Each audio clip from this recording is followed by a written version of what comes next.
Okay, well, let's come back here now to the highly charged issue of fox hunting, which of course has been illegal for the past 15 years. Well, during most of that time, its opponents have claimed that the current law, which allows trail hunting, where the hounds follow a laid-down scent, provides a cover for the real thing.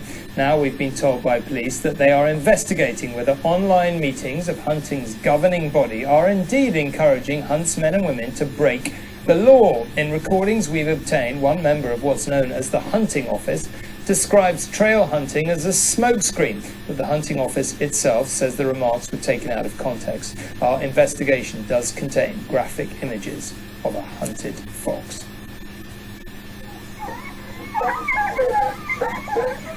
Scenting blood, a pack of hounds close in on their prey.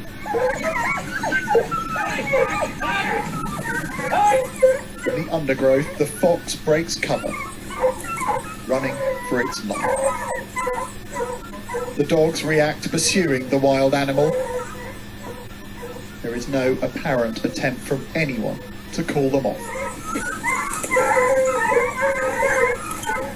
Deliberately hunting mammals with dogs is illegal, yet, as footage shows, foxes are still caught and killed by hounds out hunting.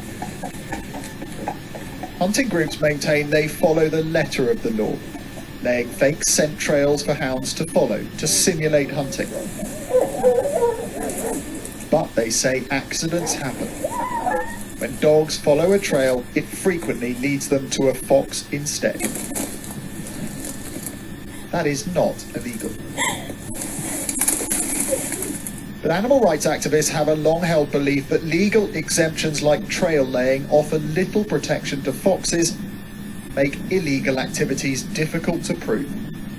When hunts and activists clash, the countryside becomes a hostile environment. Get off it! What are you doing? Confrontation can escalate, often turning violent.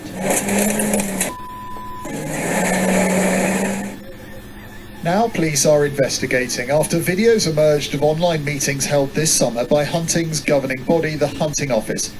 They say the seminars clearly dealt with legal trail hunting and managing animal rights activism.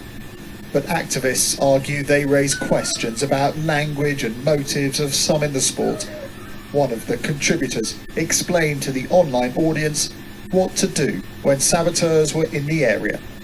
If you've got saboteurs up with you in any shape or form, we need to have clear, visible, plausible trail laying being done throughout the day. It's a lot easier to create a smokescreen if you've got more than one trail layer operating. And that is what it's all about, trying to portray to the people watching that you're going about your legitimate business. More than 100 UK hunt representatives heard how an exemption to the Hunting Act might be used as a wheeze, or cover as some would say. The law states you can use a pack of dogs to flush a wild mammal to be hunted by a bird of prey. Now that's a terribly good wheeze for holding up, and I think that everyone during autumn hunting ought to be considering that. Wary of each other, both animal rights activists and hunts use video evidence to protect themselves. Another contributor to the meeting warned hunters to be careful of what they're recording, to only record the legal things they do. What you don't want to be doing is filming after you've finished laying your trail and filming something that you don't want then to be shown to anybody. So yes, everybody with cameras and videos and recording has got to be very careful about what they're recording. Make sure that we only record all the legal things that we do, because of course we only do legal things.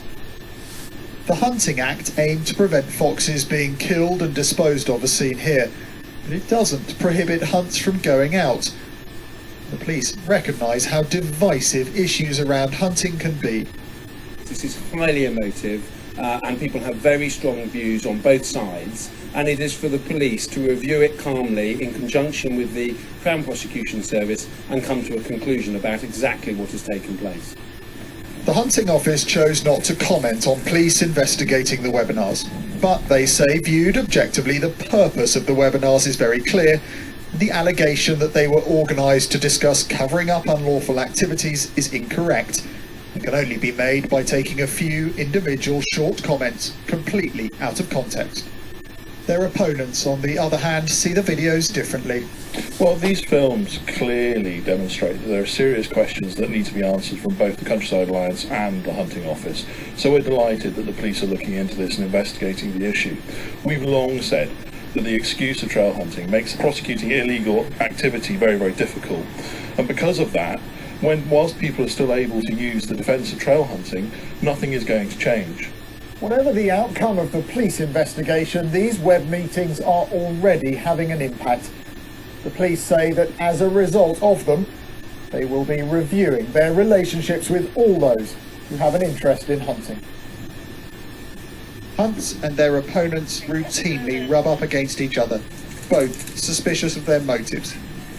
Now, with a controversial window into hunting, the animal rights activists sniff a scent, and the hunts face being hunted themselves.